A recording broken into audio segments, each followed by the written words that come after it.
let's begin then, shall we? And first of all, what I'm going to show you guys is a game for the CBM Amiga, and that is WWF WrestleMania.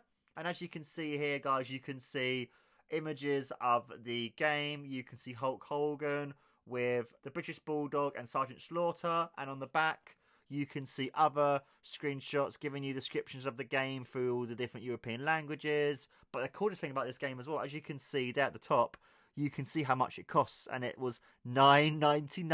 I know, it's mad, isn't it? Having a game that was $9.99 was insane. But I'm going to show you guys inside it, the contents of this game. And the cool thing about the game as well, it came on 2 floppy disks. So you can see just how it came on, where it has all the copyrights, the names of it, the company who made the game, which is really cool. So you have it disc 1 and disc 2. You also have a poster recommending things to buy in 1993, like all the different games you can buy for it. Then you've got another one, then you've got the year of it, telling you about the Amiga. But the coolest thing about this thing is just the manual. You know, the manual's really cool, where it has at the back the trademarks of World Wrestling Federation Marvel, the front telling you what the game is, and then inside you have how to load it and how to play it, and it will give you ways of how to play on different consoles as well. So it's not just the Amiga, it's also other things like the Commodore 64 ZX Spectrum, that kind of thing. Then you've got other stuff as well, how to start the game, how to play the game, what you have to do in the game, the contents. And then you finally got the controls. So it gives you all the controls of how you can do different grapples, all different moves as well. It's it's a really cool thing just to see, and it's quite funny as well. Like, you don't really ever see any games on these anymore. I know it's quite primitive compared to 20 years ago, but it's quite cool and interesting to see something that was over 20 years ago on this game. You know, at least 20 years ago. So that was WrestleMania. And next we have another version of WrestleMania, but this time it's for the Spectrum. As you can see here, you can see it's pretty much the same as the Amiga cover. We got Hulk Hogan, the Bulldog, and Sergeant Slaughter. Then on the back you've got smaller screenshots because it's from a lesser powerful console, and you've got at the back here the description of how to do it and stuff. You've got in different languages as well. But the coolest thing about this as well, guys, I'm going to show you guys the content. Now, to begin with, I'm going to show you guys what the game came on, where with the Spectrum being the ZX Spectrum and the other sort of Spectrums that have been released by the company, they would come on cassettes, as you can see here. So you can see here the cassette where it has the detail of the name of it, who made it, and everything else. But the only thing of this, though, is that to play the game, it takes at least 20 minutes to half an hour to load. And then you might play the game for 5 minutes, and you then have to rewind the tape again to then play it again.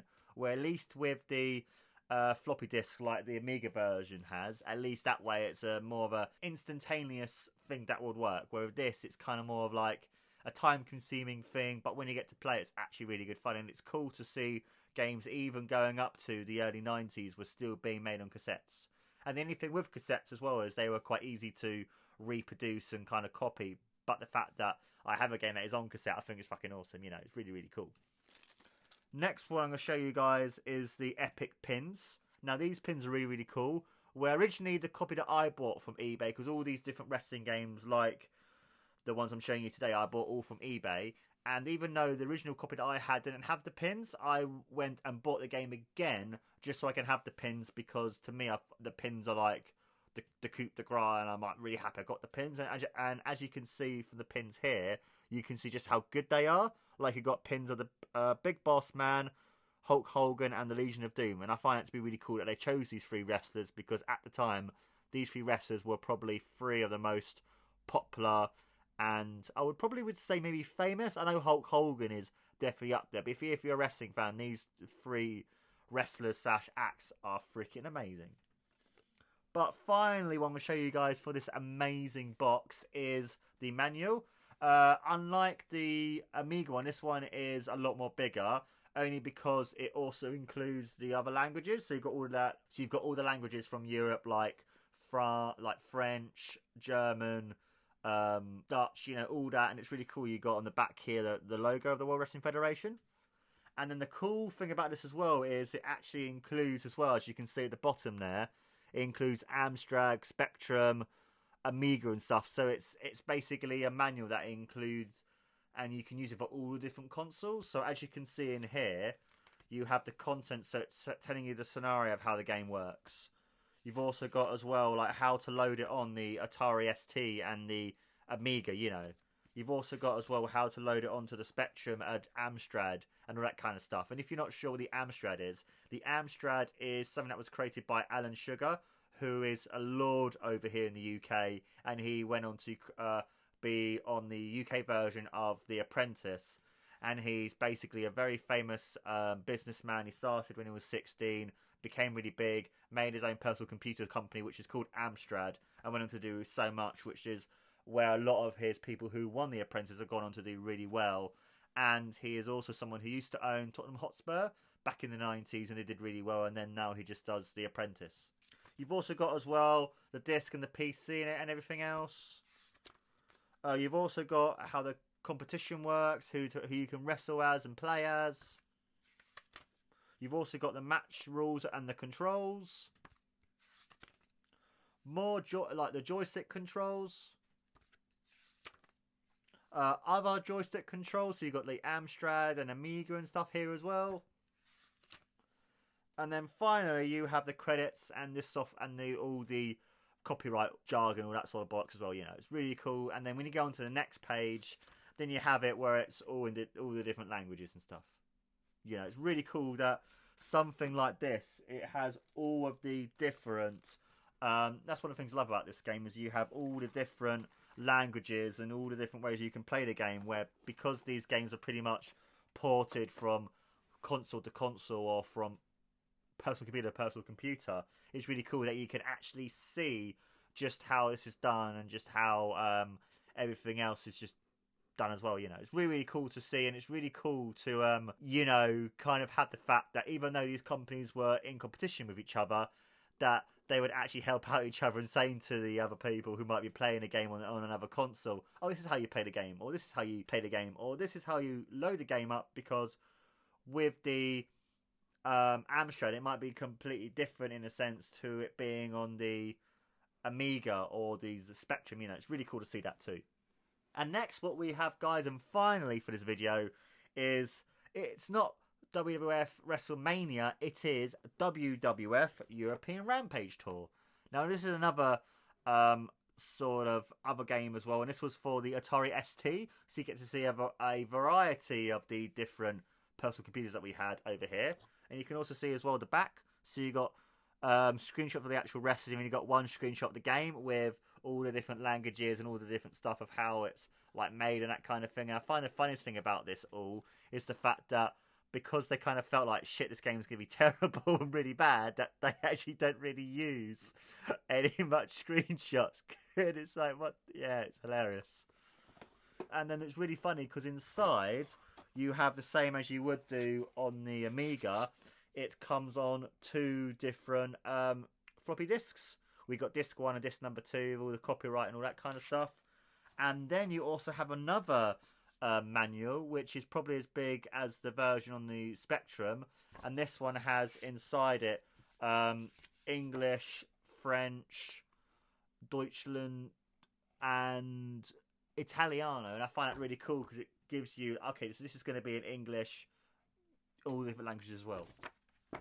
And then you have next, you have the scenario. The WWF comes to Europe. Then you have the loading, so it shows you how to load it on all the different consoles. Because one of the things I like about these different manuals is it's basically, and one of the things I like about these manuals is the fact that it's basically one of those manuals which is like a uniform manual, so you can basically use this manual for each of the games. So if you have a version on the Spectrum, for example, you can use this manual to then load it and play it on that. Then you have how you start the game, so it shows you the menu and it's like a screenshot as well. And it also shows you as well the on-screen displays, the who you can play as, what happens in these matches too. Then you have the competition and how you control the wrestlers, so it's showing you how the controls work. Then you have more controls, so you get to see how the controls work on different consoles too. Then you have other controls as well, so you get to see how they work as well. And then you have here as well more controls, and then giving you a bit of hints and tips of how to play the game and what you can do in the game as well. And then finally it has it on the next language that you have too. So yeah guys, this is my small but hopefully growing collection of WWF personal computer video games that we have over here in Europe / UK. You know, even though it's a small collection at the moment, I want to grow it and get more games and that sort of thing. And also as well, it's one of those things that even though I don't own the consoles to actually play these games, that for this collection of video games I want to grow and stuff. Like, I'm happy to buy any game for any console, because to me it's still a wrestling game. You know, it's still part of that collection, and I'm hoping to collect and buy more different versions of these different games so I can show you guys in the future actually what other games look like as well. Because with some games that we had over here in the UK especially, we had games that were on like huge floppy disks that you would literally were at least 6 to 7 inches. They were huge, those ones were, and it was crazy as well. And it's just interesting to see just how different some of these games are and stuff. And even though it's cool to have games on like the PS2, PS4, SNES, NES, you know, all those kind of consoles, it's still cool to have games like this so you can see just how different gaming was in the UK. You know, it's really cool to see. And that, my friends, was my very special episode of my WWF European Rampage Tour and WrestleMania unboxing. Let me know, guys, in the comments below what you think about this unboxing, and if you want me to do anything similar when I hopefully go out and buy more of these kind of games to show you guys the difference between like games that will have been on a personal computer compared to a normal console. And let me know, guys, if you might play these games before too. I'd like to see your reactions and opinions to these games as well. And also as well, guys, please don't forget to like, follow and subscribe to No Wrestling on all the different social medias, podcast networks and YouTube too. And that was another episode of No Wrestling, guys. I've been amazing host, as always, your boy, Mark Silvester. And don't forget, guys, to take care and always remember, it's WrestleMania.